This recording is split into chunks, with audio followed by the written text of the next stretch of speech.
defining what purpose is, I think it depends on who you ask. Definitions have ranged from something perhaps somewhat simple as a meaningful direction for one's life, all the way to a broad system or framework for understanding one's daily behaviors, attitudes, and goals, and all the way, more recently, been discussed as something,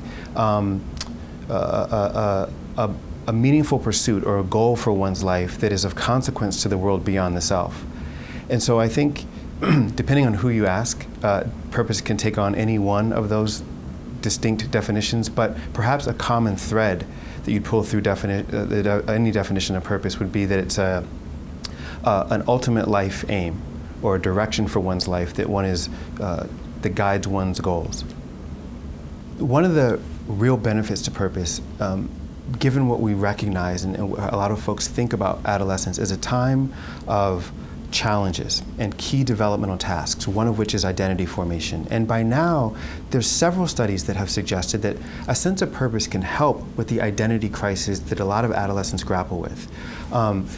Answering the question, who are you, requires some figuring out to try on different hats at times. But those youth who may have a sense of direction in life may say, this is where I'm going to go, and that tells me something about myself. Recognizing my own sustained involvement in something may help resolve that identity crisis. Different than that, we also know that purpose is highly related to all kinds of positive indicators of positive adjustment, things like emotional well-being or self-esteem. Youth who score higher on measures of purpose also feel better about themselves and feel better over the course of their everyday lives. And that evidence suggests that purpose is a good thing to have because it may beget other positive things like moods, attitudes, and even behaviors. I think one of the easiest, perhaps, things to do is to have conversations about purpose. And this may fly in the face a bit of how we typically think of adolescents as being able to even consider for themselves a profound sense of direction.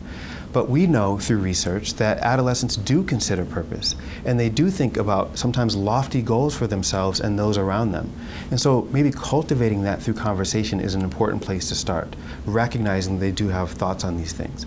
Another thing could be thinking through the institutions or programs that are available in their social ecology, and recognizing that those institutions, after-school programs, classrooms themselves, embedding conversations about purpose or opportunities for youth to explore what it would be to have a sense of purpose and what that might mean for them. We may be able to capitalize on existing institutions that are already working with youth, but recognizing that purpose may be an asset that, if cultivated, youth can rely on to promote their own well-being, using these institutions as an entry point to creating some of these conversations and opportunities to engage with purpose might be one avenue as well. Purpose as a personal asset may not be entirely owned by an individual.